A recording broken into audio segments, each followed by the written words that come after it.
Hey guys, thanks for stopping by to check out another video. In this week's video, you will see me way out of my element trying a bunch of new things I've never done before. And because of that, you will see quite a bit of mistakes, a few things I should have done differently, but somehow in the end we ended up with a beautiful live edge slab coffee table. And this video will highlight exactly what I did to get to the end result, so let's go ahead and get started. So the first step in making a live edge table obviously is to pick out some live edge slabs. And you can see that I have several slabs I picked up from the slab store, but anyway, this video will focus on the sweet gum slab that we have here. This thing was 9 feet long, about 28 inches wide and 2¼ inches thick. And I honestly have no prior knowledge of anything about sweet gum. I didn't know that it could be used for furniture. I had no idea what the grain looked like, but when I saw the slab, it looked like it would make a couple really cool coffee tables, so I decided to pick it up in addition to what I was already there for. So here's a first look at the slab, and at this point, I think the slab looks pretty rough, and I was questioning my sanity on trying to work with this to get it to a usable piece of furniture. In addition to the blotchiness and just overall dirtiness of how bad the slab looked, it was also very crooked. Which brings us to challenge number 1 of trying to get this thing somehow flattened out.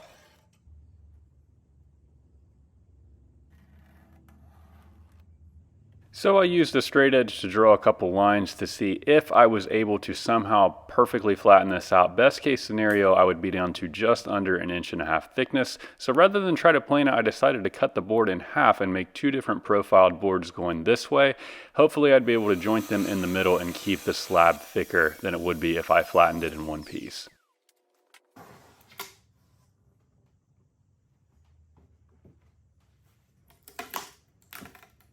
So the fact being that this is a live edge single slab, I absolutely hated the fact that I had to cut it right down the middle, but honestly I felt like I had no option because of how warped and crooked this slab was.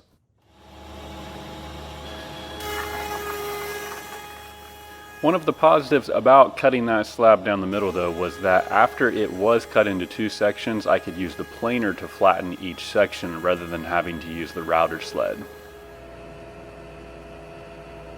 So the slab is shimmed on one side against a flat piece of plywood, and then the planer will essentially make a flat edge on one side of the slab. There are a couple low spots which can be replaned out, but we'll flip the slab over, plane the other side completely flat, and eventually after a few passes we will have not only both sides of the slab flat, but also parallel to each other. Here's a look at the plain slab versus the rough slab, and what a difference it made. So this did give me some hope that the grain would look nice and that this piece would actually have a desirable look at the end.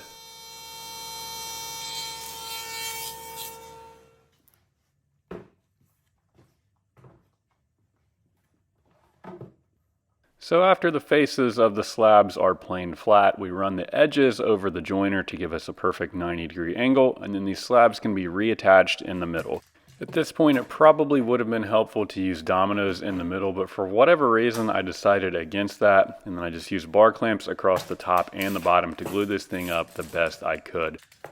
Now the goal here, obviously because I cut this slab in half, is to get that seam as invisible as possible. And at this point you normally wouldn't sand the top down, but I wanted to see how good or bad of a job I did on that seam. So here's an up close look. You can see the seam if you really look for it, but overall I was pretty happy with how this thing came back together.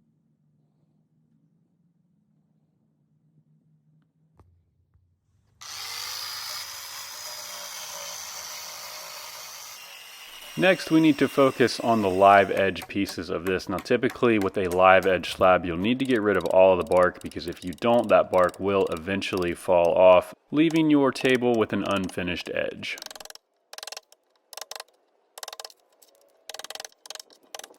So I first tried out a handheld restorer, which didn't do a whole lot. Then I moved on to the chisel, which was better, but still not as fast as I wanted. So eventually I just went with the angle grinder, which I knew would take care of all of that bark. I tried to be as gentle as possible with the angle grinder. And then after all that bark was finally off, I did go back with the restorer with the sandpaper attachment, which helped out on those live edges quite a bit.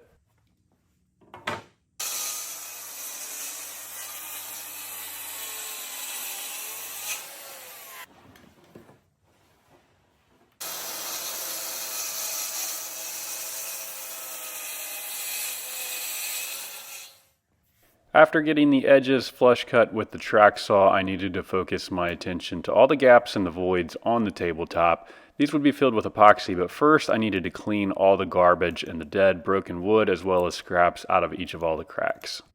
It's my understanding that all of this needs to be cleaned out to give the epoxy a nice surface to bind to. And the tool that I'm using is actually a dentist teeth scraper, which is really random. If you would happen to have one of these and you use it for a similar situation, I would recommend keeping it separate and not putting it back with your toothbrush, but to each their own. You have to decide what's best for you. So after all those cracks are cleaned out, we are ready to get started with epoxy. So I first put some resin tape on the edges to keep that epoxy from seeping out, and here is the point in the video where I have to admit that I have absolutely no idea what I'm doing with epoxy. So if you're looking for a how to do epoxy video, I gotta admit this one definitely is not it. This is much more of a how not to do epoxy video. So if you have tips for using epoxy, put them down in the comments below because I am all ears at this point. But my thought process was at first that I wouldn't need a whole lot of epoxy, so I first drew some up in a syringe, tried to be very precise with putting it in the cracks. And it took me about 5 seconds before I realized that that was going way too slow, so I resorted to pouring the epoxy down in the cracks. Now the problem that I ran into is that the epoxy just goes everywhere. And in addition to that, it seems like the epoxy just goes everywhere except for where you want it. And despite pouring it in the cracks, you can see that those cracks still are showing that are not filled with epoxy, but somehow the epoxy got everywhere else that it didn't need to be. So a few days later, after that epoxy had cured, I grabbed the sander and hoped that I would be able to sand this out and that it wouldn't stain the wood too bad. And after a little work with the Rotex sander and some mineral spirits, we cleaned this slab back up, and it looked pretty good overall, minus the big voids where the epoxy was not. So rather than trying to spill it all over the place again, I grabbed the syringe and the same thing just happened. It did fill in the cracks this time, but that epoxy just gets everywhere. And if all of those issues with the epoxy on one side were not enough, we have to do the exact same thing to the other side because as you can see, there are tons more voids and cracks.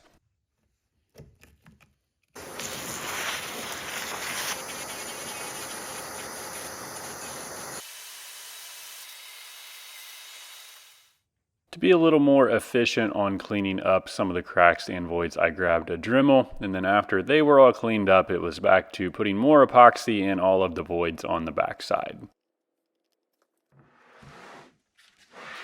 So I was really hoping to avoid using the router sled on this slab table, but that epoxy seemed to stain down in the wood a little bit whenever I tried to sand it out, meaning that I would have to cut down into the wood a little further to get rid of the stain. So with a surfacing bit in the router sled, I made quick work of all of that leftover epoxy. Unfortunately, that router sled does leave a little variation between the passes of the wood, so I took the slab over to the drum sander and tried to sand everything flat. But at this point, I am still very new to using my drum sander and likely do not have it set up properly because unfortunately the drum was gouging into the wood pretty bad. So it was back to the good old-fashioned method of hand sanding this thing down. So I first grabbed the belt sander to get rid of all of the rough spots, followed by the Rotex down to 120 grit to get a nice surface on the top.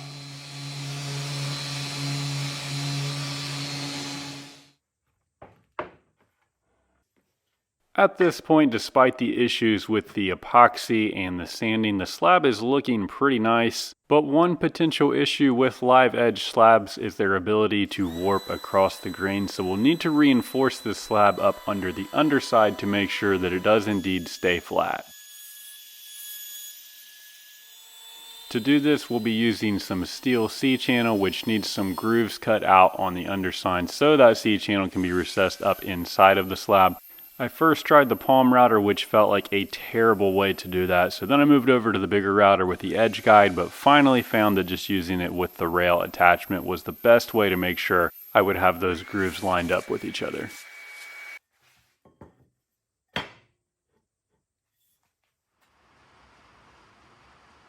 So we'll come back to those C-channels a little later in the video, but first we needed to clean up this slab and get it ready for the finish. So you can see the top surface looks pretty good, but I still had this nasty tape and epoxy combo on the side. And the easiest way to get rid of that is just to flush cut it down a little bit further, followed by some sanding to make sure that edge is nice and smooth.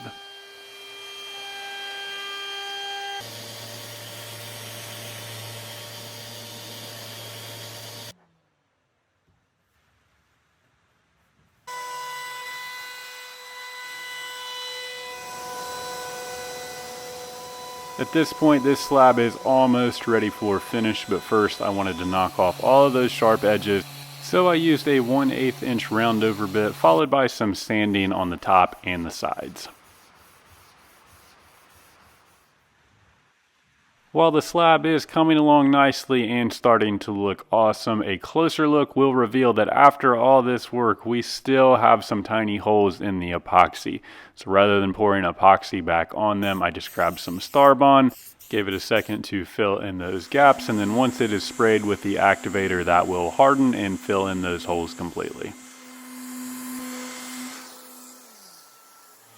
One more final pass of sanding is all that we needed.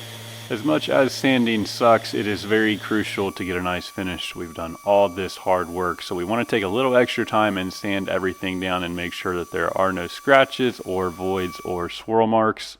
And for the finish, we'll be using Rubio Monocoat Pure. If you've watched a lot of my previous videos, you know that I am a huge fan of using Rubio, and the Rubio Pure will absolutely bring this surface to life. In addition to the awesome color change, Rubio is very easy to use. It's just brushed on, and then I like to go back over with a buffer to make sure that all of that is buffed down into the wood grain. Don't forget those sides and edges of the tabletop, and if you are wondering, the underside of this tabletop is already finished with Rubio. But we'll let the Rubio set on the surface for maybe 10 or 15 minutes and then come back with a clean rag and just wipe off all of the excess.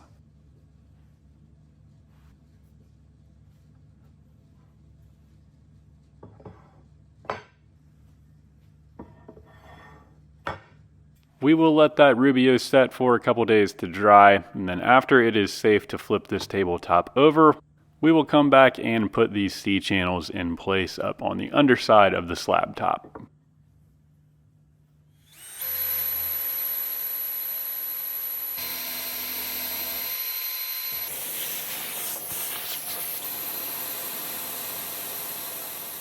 First, we will mark and drill out a hole where we will put these threaded inserts in.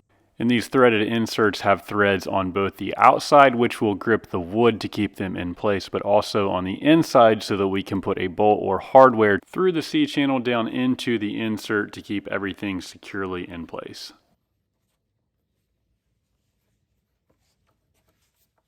I really need to get a hex drive for my drill to drive these into the wood, but if you don't have one of those, you can use the hex key like you see me doing here.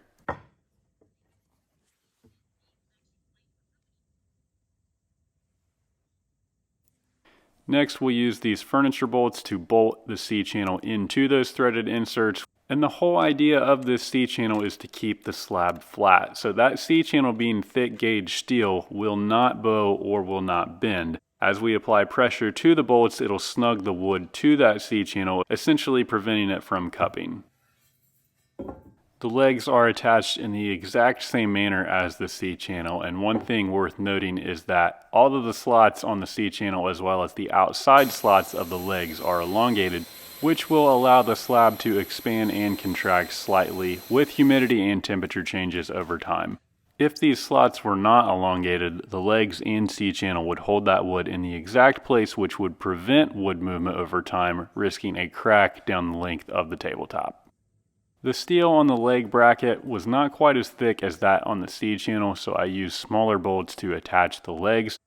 After those legs were finally bolted in place, we could flip this thing over, and just like that, we have a live edge slab coffee table. One very last step I like to do is to put some maintenance oil on the top surface of the slab anytime I use Rubio, just to give it a little extra protection and some additional sheen. The maintenance oil would conclude this coffee table, and here are some glamour shots of this awesome live edge sweet gum coffee table we made from that nasty slab in the beginning. Who knew sweet gum could make such a nice piece of furniture? So anyway, I hope you enjoyed the video. If you did enjoy the content, drop a comment down below and let me know what you think. Don't forget to like, share, and subscribe, and keep an eye out for more live edge builds. Once again, thanks for watching, and I'll see you in the next one.